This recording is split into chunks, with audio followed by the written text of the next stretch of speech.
Good evening. Good evening. Thank you very much. You may be seated. Good evening. Thank you.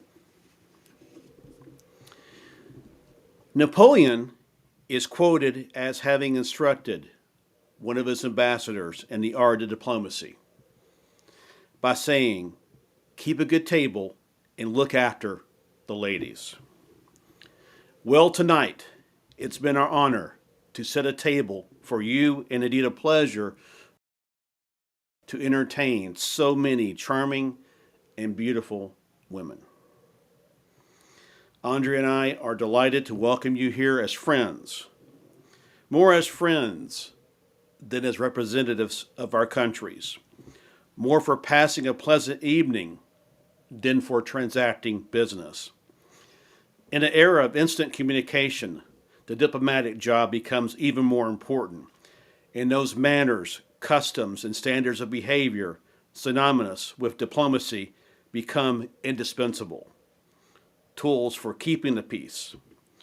All the world relies on maintaining the ethics and standards of their profession. Certainly, each of us strives without compromising to represent the interest of our countries, which is what it should be.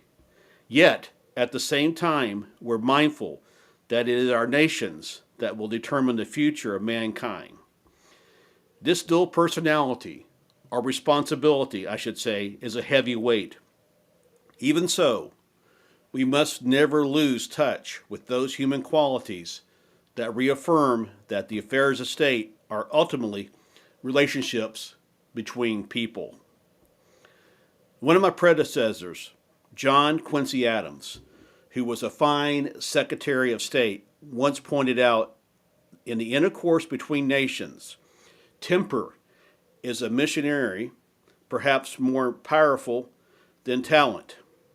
Nothing, nothing was ever lost by kind treatment. So tonight, as we socialize together, now that term should not be taken economically, of course. As we get to know each other, let us be mindful that diplomacy is a cherished institution that permits each fraternal interaction. Americans, perhaps because of our own cultural and racial variety, believe that beneath the world's diversity, most people have similar goals. They look for dignity, freedom, peace, and a chance to prosper. These common dreams and aspirations can serve as our strength.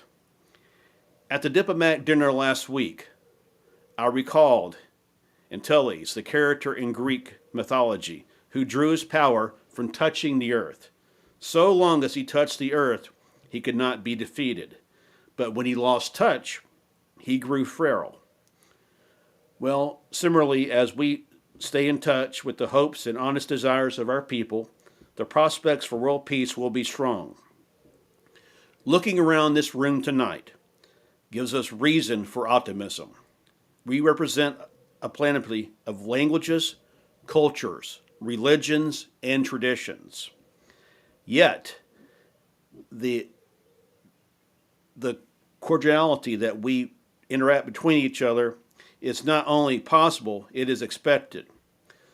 Yes, problems exist, but this dinner is not a microcosm of mankind's problems.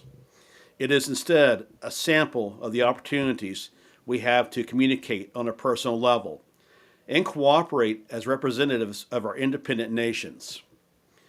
Least some cynics suggest that cooperation does not extend beyond party going. Let us point our commitment to maintain the diplomatic tradition which we celebrate. In recent years, this tradition has come under increasing attack from terrorists who seek to strike at governments through their diplomatic representatives. And over the last 40 years, diplomats from over 100 countries have been victims of terrorist attacks. Fortunately, most have survived those attacks. A few have tragically lost their lives. Those who perpetrate those cowardly acts should never doubt that every nation considers an attack on any diplomat a crime against mankind which will not be tolerated in any land. Reflecting on this, we're grateful to the diplomatic community of your courage and perseverance. So since there is one of us that will be toasted separately, I ask that you now raise your glass in honor of the Washington Chiefs' mission. May mankind profit by what you do. Thank you all very much. Thank you. Thank you.